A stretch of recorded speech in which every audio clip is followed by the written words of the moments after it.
Hello? Hello, hello. Oh, I still have the thing in front of my face. There we are. Welcome, everyone. How's it going? Mr. Ocampo here. Just hope you are enjoying your Monday. I know it seems like a pretty, I don't know, I feel like a lazy Sunday, but it is Monday today. I hope you are all doing well. I am ready to read chapter 10. Let me adjust my levels here because it seems like I'm a little bit soft. If anyone is listening, please let me know if my voice is coming in loud and clear. But wasn't able to do a stream last week, so we are doing it today. So I hope that you are ready for chapter 10 of Things Fall Apart. And I'm not sure if you can notice right here. If you can see, this is where chapter 10 is on our searchable ebook. We are almost halfway there. By the time we are done with chapter 10, it looks like we are going to be halfway through the book. That is an incredible milestone. Thank you so much for everyone for being here. And if I recall correctly, this is around the time when last year my class was interrupted by COVID-19. So we are back on track, I guess. I don't know what's going to happen with the school reopenings. We're going to test it out tomorrow.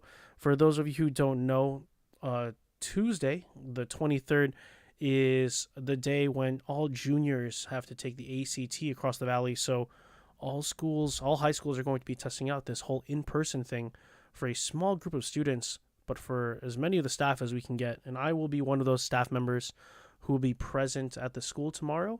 I got my second dose last Friday, so I know it takes 2 weeks for my body to fully adjust and protect itself, but it's better than nothing, and I've got the second one, so who knows, maybe my body produced the necessary antibodies and all that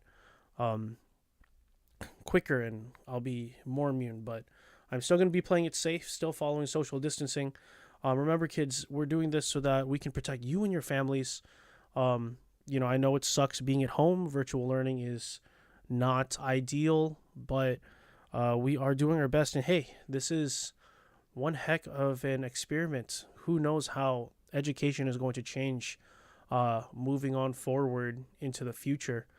I know some of you are actually doing really well watching these videos and, working at home, not having to worry about the stresses of being at school.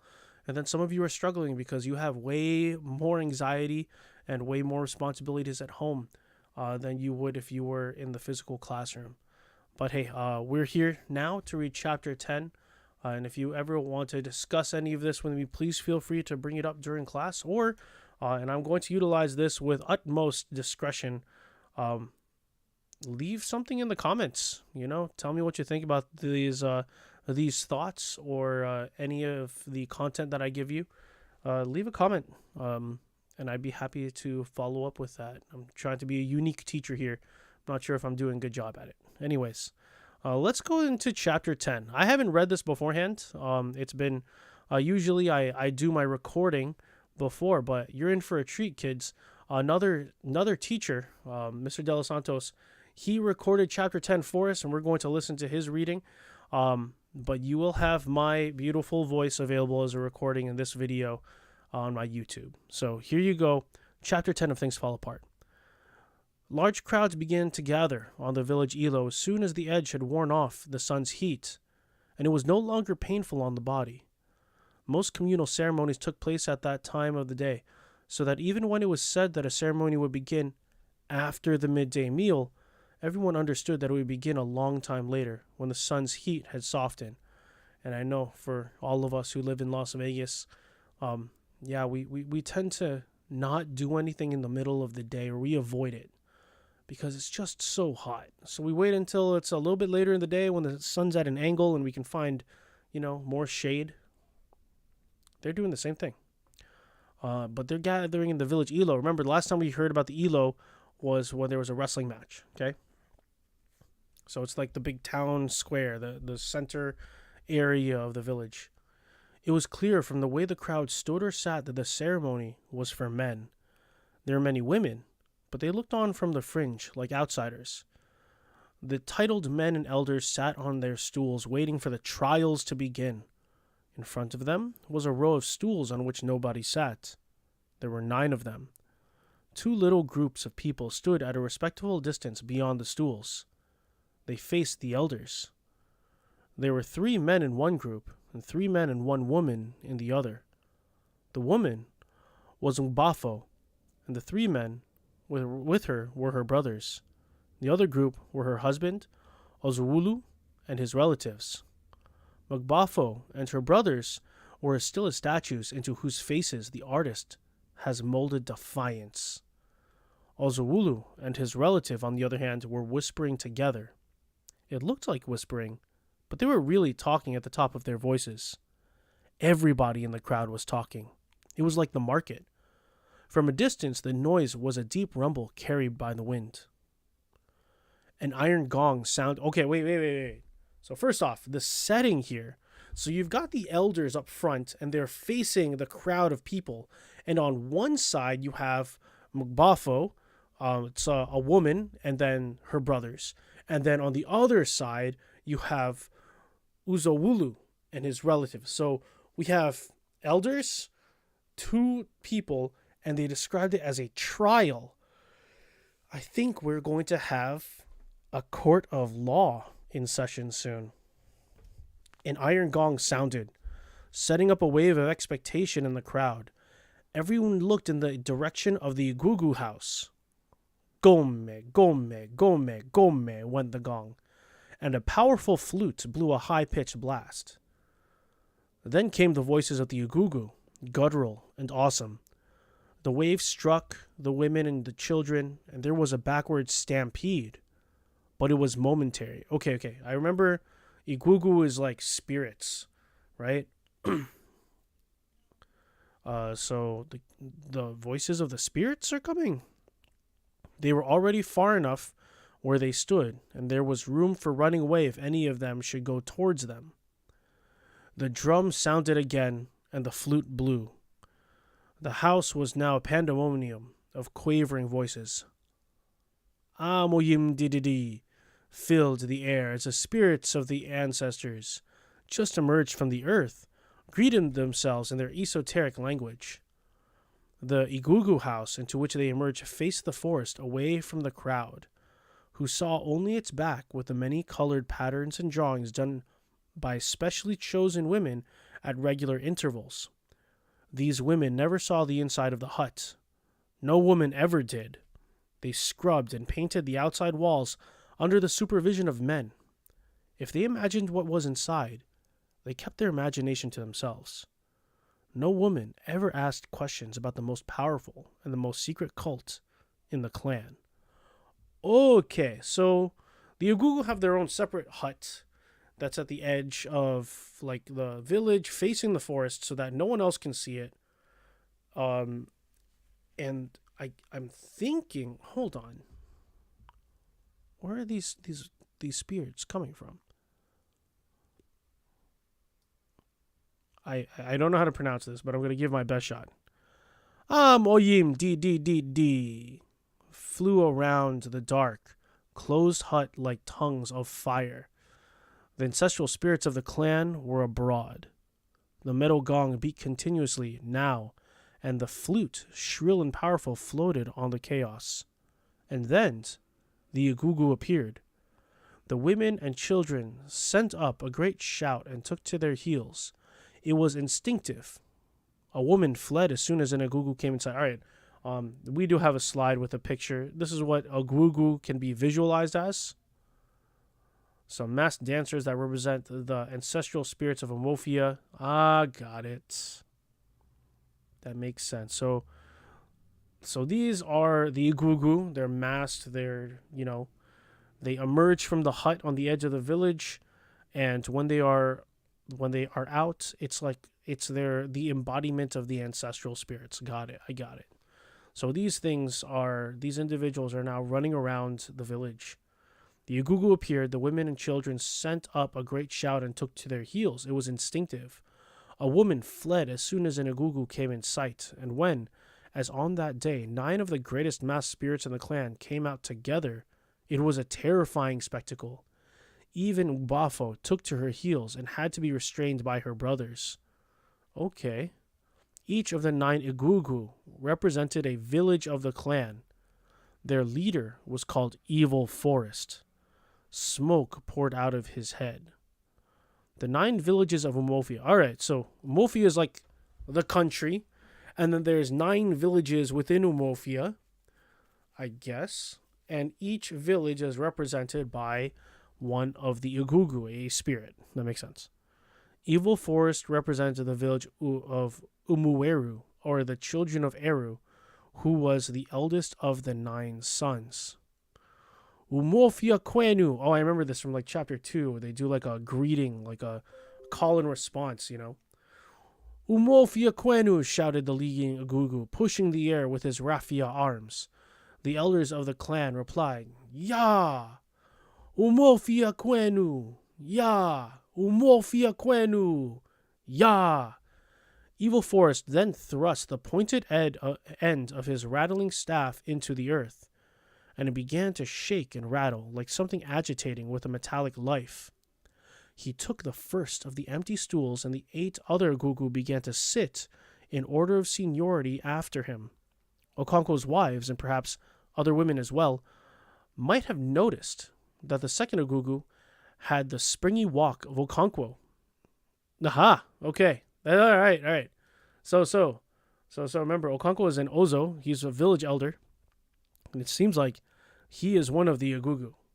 The springy walk, remember, he always like bounces on his heels. That's one of his characteristics, as if he's about to pounce. So they might have noticed that Okonkwo was not among the titled men and elders who sat behind the row of Ogugu.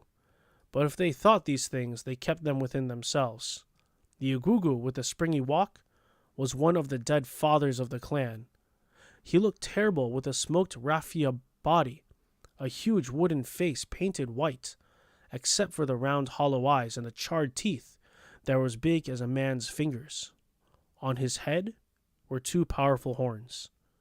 When all the Ogugu had sat down and the sound of the many tiny bells and rattles on their bodies had subsided, Evil Forest addressed the 2 groups of people facing them. Okay, so let me start with a setting. So it's in the village Elo.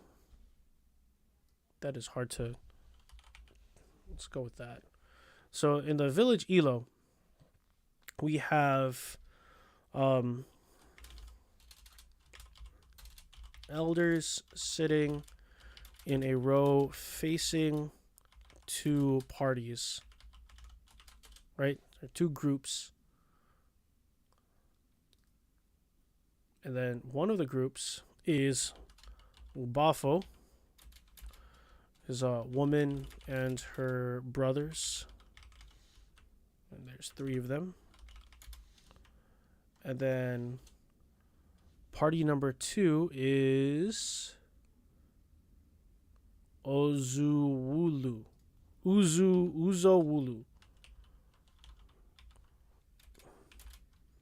So, man, his relatives. Okay.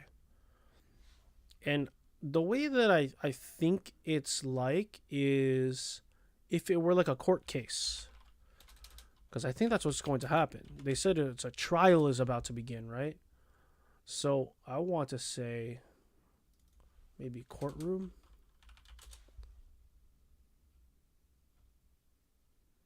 Trying to find a good picture.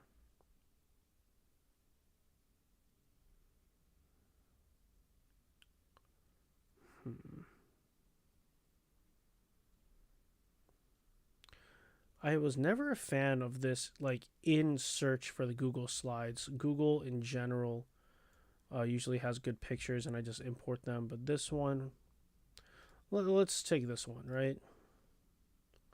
So in class, I'll probably explain that you have the village elders sitting up front, and then you have 2 groups of people, Mbafo and Ozuwulu, except this is outside on the Elo, and it's, you know, after a hot day.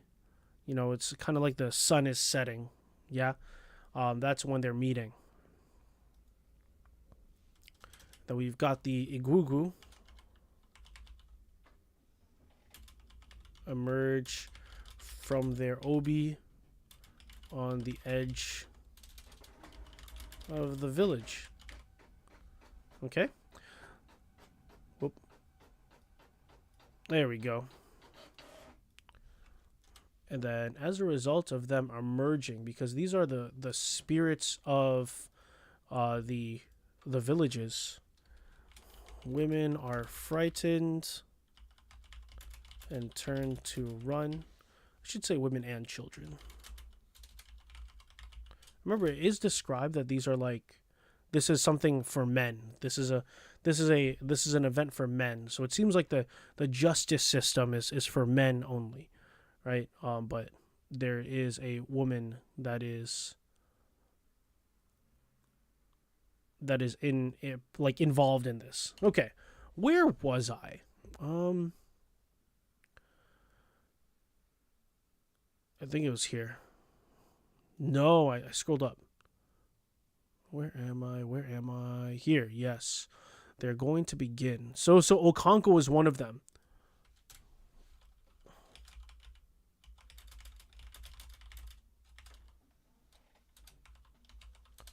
Yes, Okonko is one of the Igugu. That is definitely an important factor. Oh, thank you for adding the slides. Yes, I am looking forward to the discussion. I wonder what this trial is all about, Miss Hanson Robles. All right, let's continue. When all the Igugu had sat down and the sounds of the many tiny bells and rattles on their bodies had subsided, Evil Force addressed the two groups of people facing them. Uzowulu's body, I salute you, he said. Spirits always address humans as bodies. That's interesting. That's a very interesting fact. Uzowulu bent down and touched the earth with his right hand as a sign of submission. Our father, my hand has touched the ground, he said. Uzowulu's body, do you know me? Asked the spirit. How can I know you, father? You are beyond my knowledge. Okay, all of this sounds like it doesn't make any sense. Like it's very, very ceremonial, but I don't think anyone has ever been in a court proceeding, and if you have, I'm not sure under the circumstances, but you might recognize this as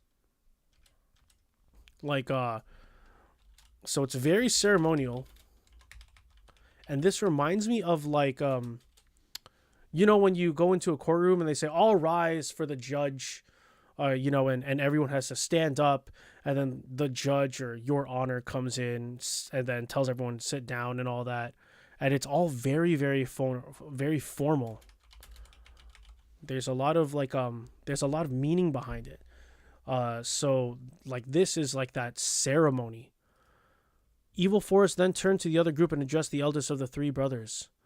The body of Udukwe, I greet you, he said, and Udukwe bent down and touched the earth. The hearing then began.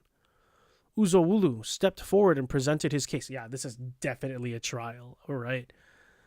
Okay, so this is a trial. I'm going to start a new slide. So, purpose, a trial. So we've got, what's his name? Uzowulo? I don't remember his name. Uzowulo. Okay. Before I keep typing, I want to know what his case is. That woman standing there is my wife, Bafo. I married her with my money and my yams. I do not owe my in-laws anything. I owe them no yams. I owe them no cocoa yams. One morning, 3 of them came to my house, beat me up, and took my wife and children away. This happened in the rainy season. I have waited in vain for my wife to return. At last, I went to my in-laws and said to them, You have taken back your sister. I did not send her away. You yourselves took her. The law of the clan is that you should return her bride price. But my wife's brothers said they had nothing to tell me. So I brought the matter to the fathers of the clan. My case is finished. I salute you. Okay. So He says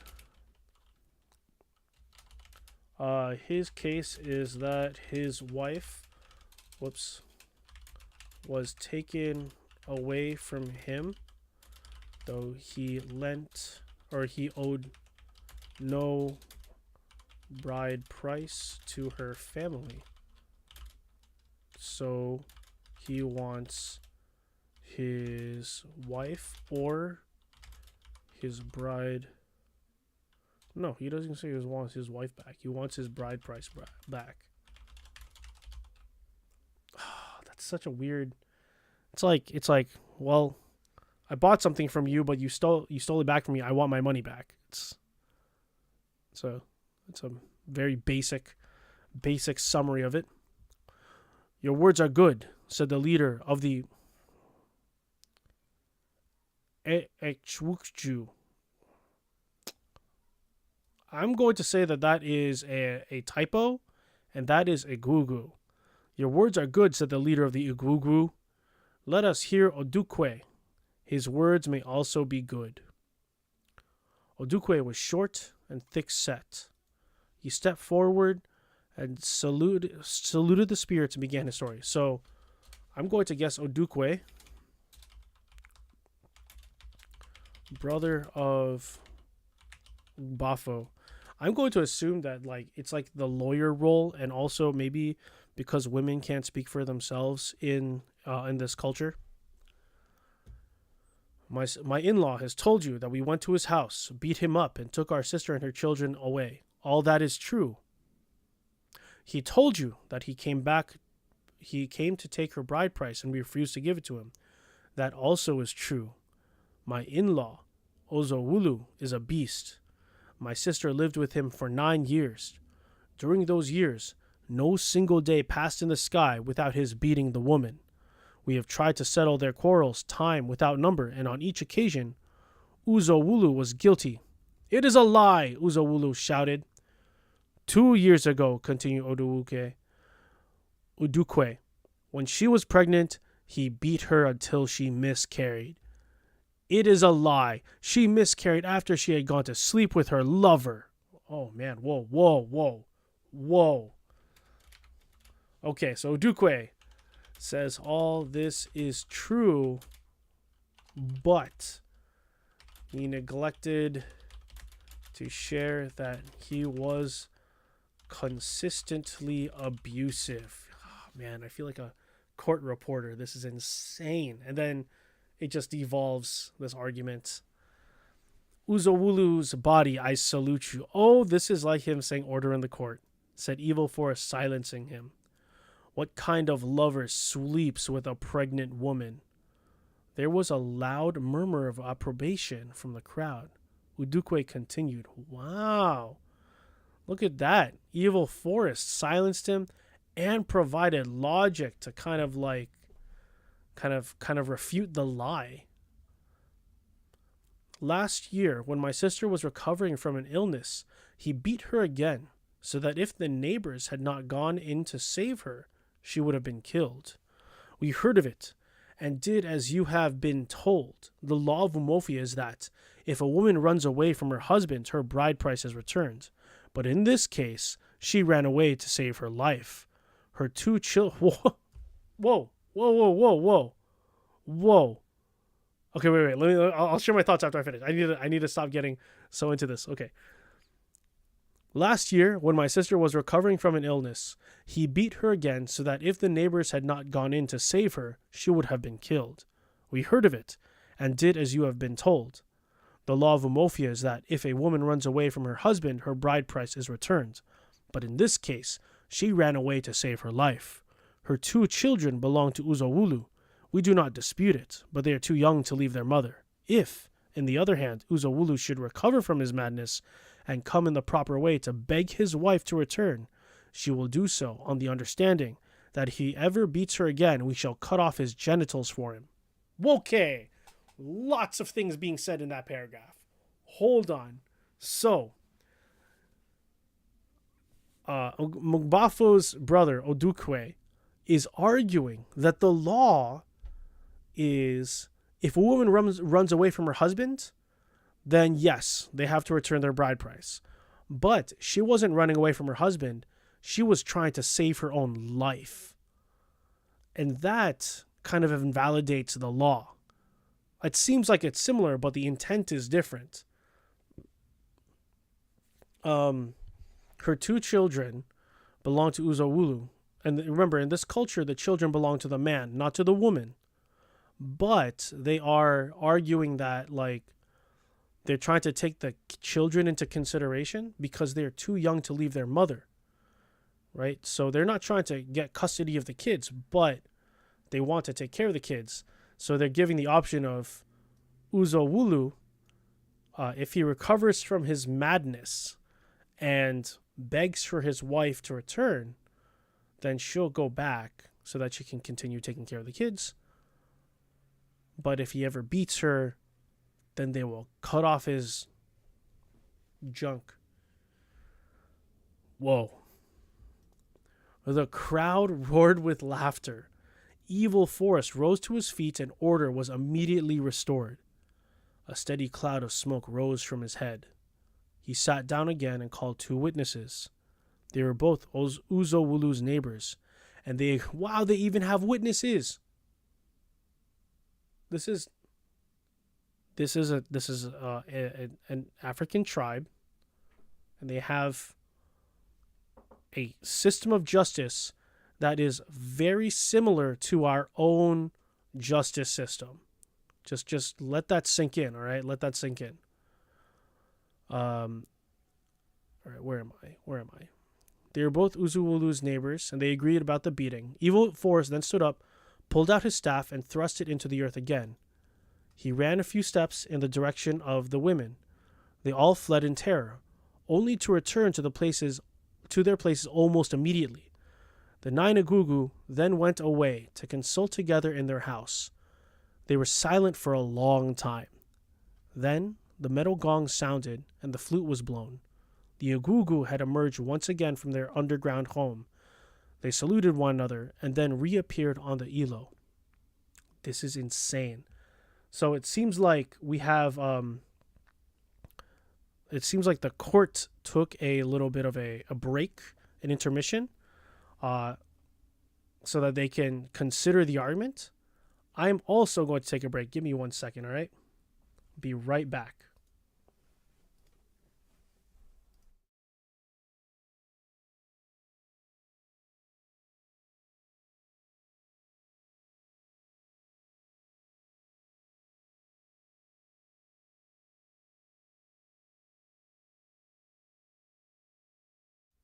I am back. No one saw that.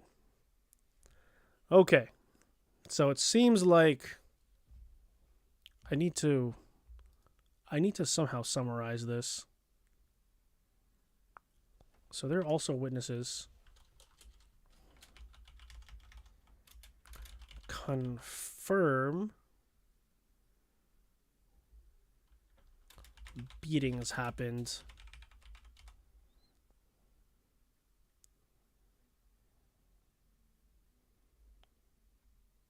Man, that's insane. Okay, that's cool. And then after that,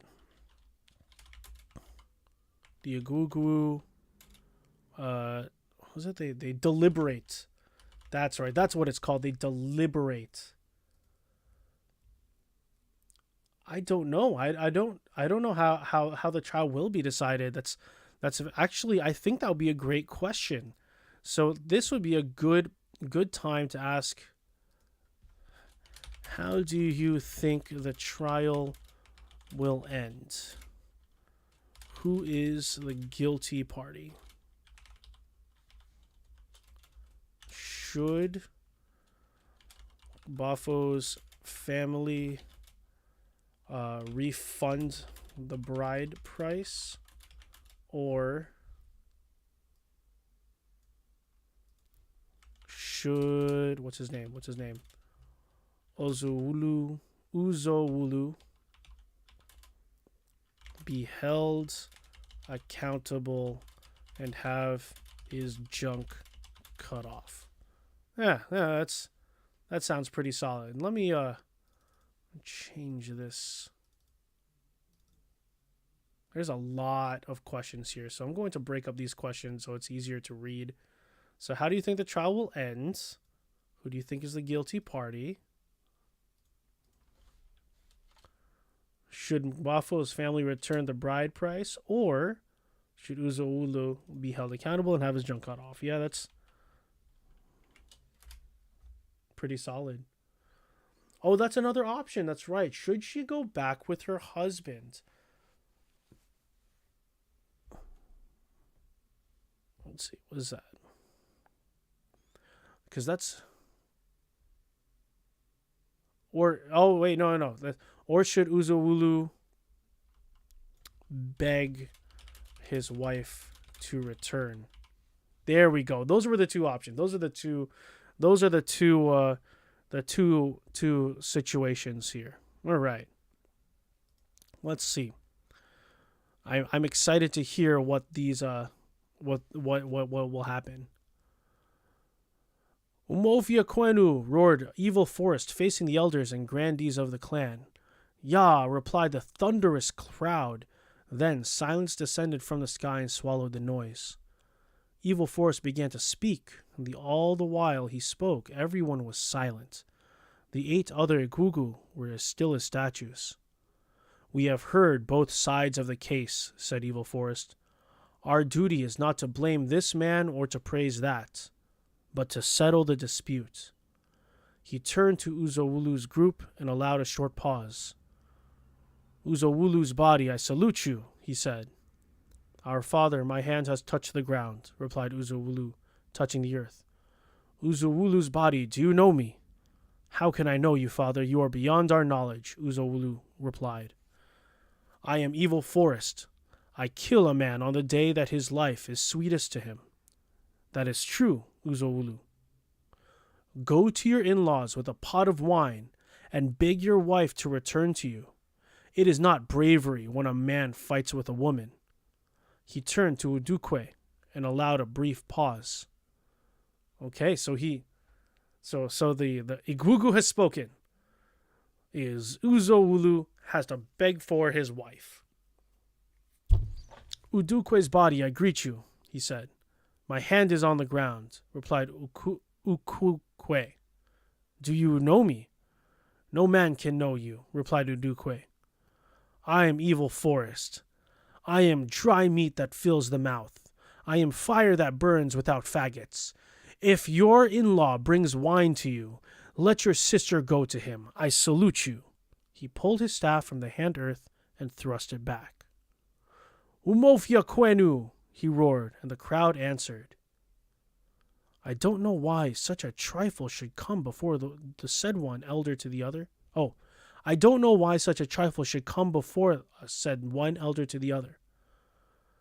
Don't you know what kind of man Uzowulu is? He will not listen to any other decision, replied the other. As they spoke, 2 other groups of people had replaced the first before the Igugu, and the great land case began. Okay. That was a glimpse in the life of the justice system of this tribe, of this culture. That's incredibly similar, because I've been in a court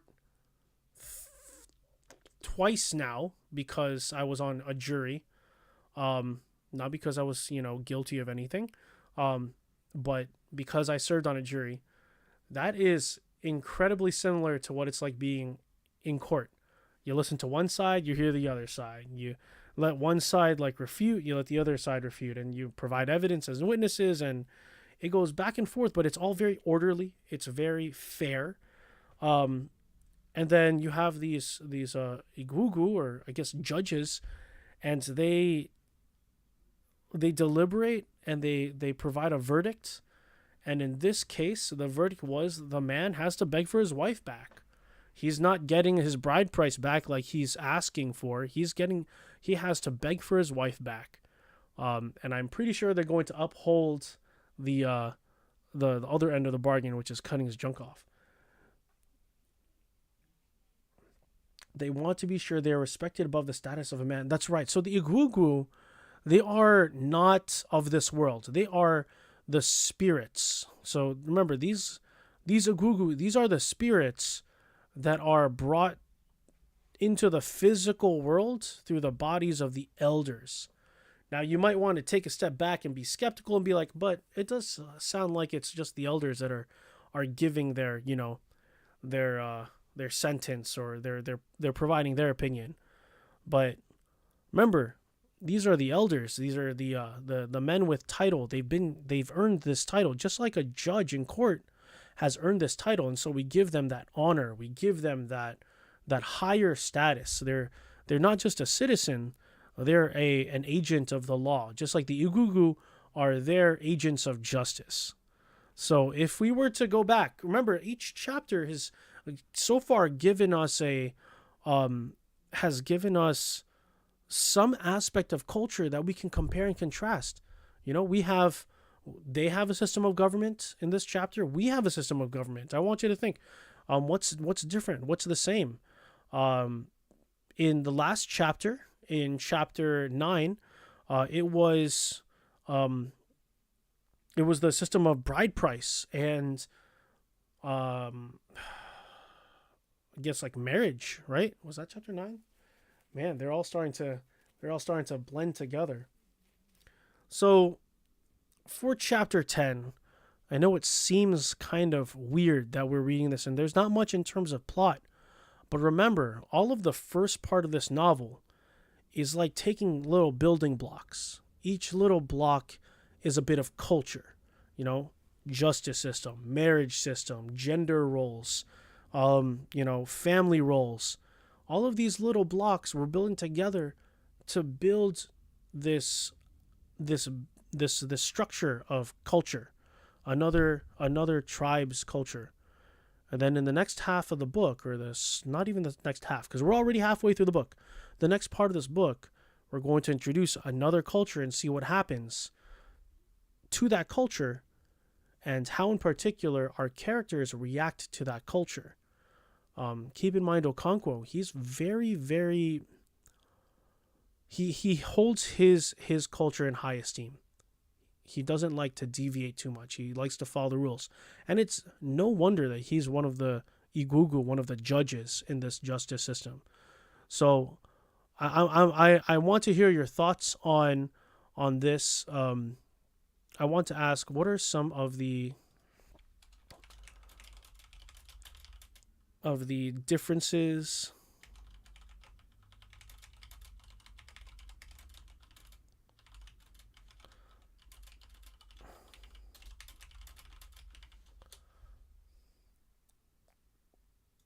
There we go.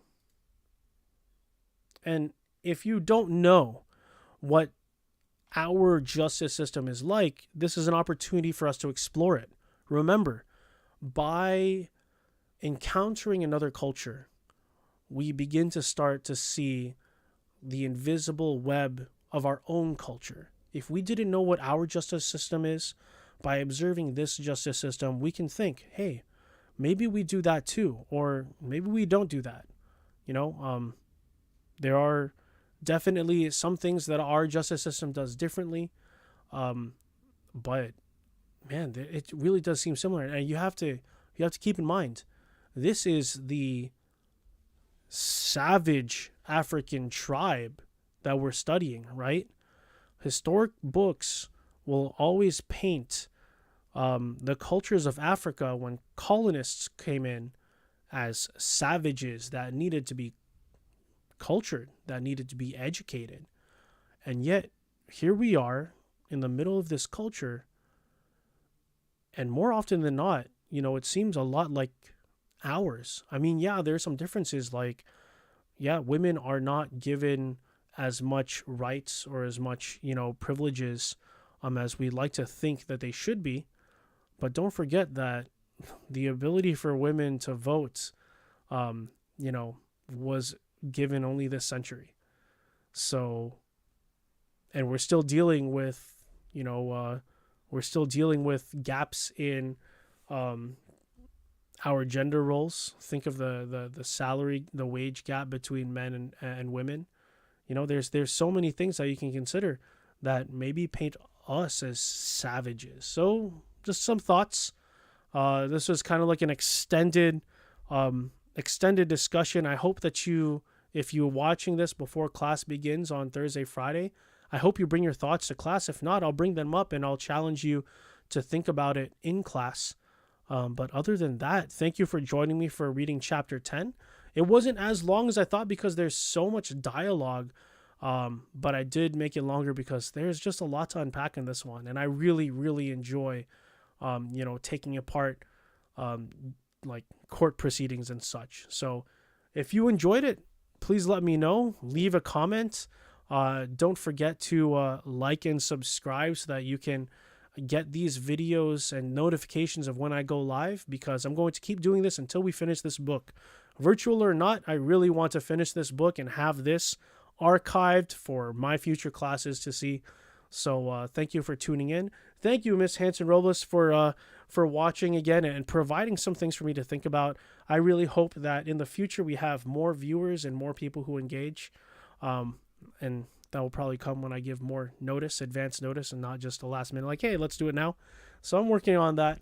But thank you again, and I hope you all have a great day.